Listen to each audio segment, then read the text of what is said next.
प्रदेश के खनिज और श्रम मंत्री ब्रजेंद्र प्रताप सिंह ने कहा कि प्रदेश की खनिज नीति में जल्द ही बदलाव लाया जाएगा। खनिज खदानों को लीज पर देने की बजाय सीधे नीलामी प्रक्रिया में लाया जाएगा, जिससे सरकार को बड़े राजस्व की आय होगी। इसके साथ ही बड़े मिनरल से छोटे मिनरल्स बनाने के लिए उद्योग लगाए जा रहे हैं। इसमें राज्य शासन ने शर्त रखी है कि ऐसे उद्योगों में स्थानीय लोगों के लिए 75% आरक्षण रखना होगा, यानी स्थानीय लोगों को ही रोजगार देना होगा। खनिज मंत्री ने कहा है कि अवैध उत्खनन करने वाले माफिया के खिलाफ कड़ी कार्रवाई की जा रही है। इसके लिए मुख्यमंत्री शिवराज सिंह चौहान ने विशेष निर्देश दिए हैं।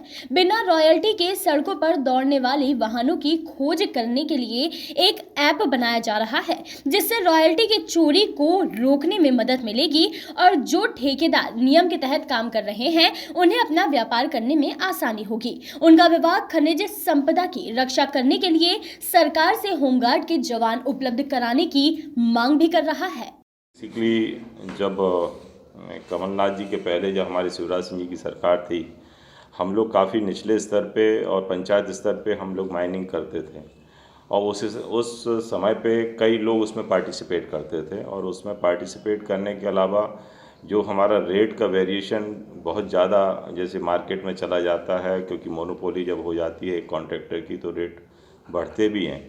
लेकिन जब पंचायत स्तर पे था तो कंपटीशन रहता था और इसलिए वो रेट पे उतना ज़्यादा बढ़ा महंगाई हो नहीं पाती थी। लेकिन आज के समय पे क्योंकि जो नई रेट पॉलिसी आई उसमें निश्चित रूप से उसमें एक जिला एक समूह को देने का बात रखी गई और उसमें बिडिंग हुई और उसमें जो बिडिंग में जब कोई आता है ओपन ऑक्शन में आता है तो निश्चित रूप से वो अपने हिसाब से बिड करके और हाई लेवल पे वो लेता है। फिर उस हिसाब से वो अपनी रॉयल्टी, क्योंकि रॉयल्टी जो गवर्नमेंट की है वो तो देता ही है, लेकिन अपने रेट उस हिसाब से वो बना लेता है जिससे कि उसका टारगेट अचीव हो जाए। इसलिए समस्याएं तो हैं जो मैं मानता हूं और इससे एक ज़रूर है कि ठीक है रेवेन्यू सरकार को मिल रहा है, लेकिन उसके बाद भी कुछ समस्याएं, क्योंकि जब एक मोनोपोली हो जाती है तो निश्चित रूप से एक वहाँ पे कई चीज़ें हमारी उत्पन्न होती हैं। कहीं गुंडागिर्दी आती है, ऑफिसर्स के साथ कुछ बदतमीजी होती है, या दूसरे जो आप लोग एक माफियाओं की बात करते हो तो उस पर वो होता है। लेकिन अब इन सब चीज़ों को लेके माननीय मुख्यमंत्री जी बहुत ज़्यादा इस पर नज़र रखे हुए हैं। हम बहुत जल्दी कोई ना कोई ऐप लाने वाले हैं जिसपे कि जो हमारे WR गाड़ियां हैं, विदाउट रॉयल्टी वाली गाड़ियां हैं, उन पे हम कैसे कंट्रोल कर पाएँ और जो दूसरे लोगों का इंटरफेरेंस है उसको हम कैसे ख़त्म कर पाएँ। हम ये नहीं चाहते कि हम कॉन्ट्रैक्टर्स को परेशान करें। हम कॉन्ट्रैक्टर्स को जो सही चल रहे हैं उनको हम सपोर्ट भी करेंगे, उनको हम मदद भी करेंगे, लेकिन जहाँ पे गलती किसी के द्वारा की जा रही है उसको हम रोकने का प्रयास करेंगे। ये एक ऐसा डिपार्टमेंट है जो अपने टारगेट अचीव कर रहा है और आगे जा रहा है। और मैं जहाँ तक भविष्य की बात करूँ तो मेरी 31 मिनरल्स की जो पॉलिसी है जिसमें मेजर मिनरल्स से हमारे माइनर मिनरल बनाए जा रहे हैं, उसमें बहुत जल्दी हो सकता है कि अगली कैबिनेट या आगे तक हमारी वो 31 मिनरल्स की भी पॉलिसी आ जाएगी, क्योंकि मोस्टली चीज़ें अब ट्रांसपेरेंट हो रही हैं, ऑक्शन पे जा रही हैं।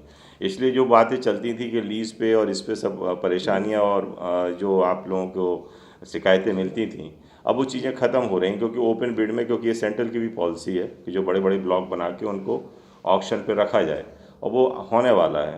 तो इसलिए हमें ये लग रहा है कि 31 मिनरल्स की जैसी पॉलिसी आएगी उससे हमारे सरकार की भी रॉयल्टी बढ़ेगी, रेवेन्यू भी बढ़ेगी और हमारे यहाँ के लोगों को, क्योंकि ये CM साहब की घोषणा है कि जो यहाँ पे रोज़गार लगेंगे उसमें से 75% सहभागिता वहीं के लोगों की होगी। हमारे मध्य प्रदेश के लोगों की 75% सहभागिता, कोई भी इंडस्ट्री आती है, कोई भी माइन आती है, उस पर उनको लगाना पड़ेगा। ऐसी कंडीशंस भी आ रही हैं। मंत्री जी, कल कैलाश विजयवर्गीय ने इंदौर में bureau report, voice of rights.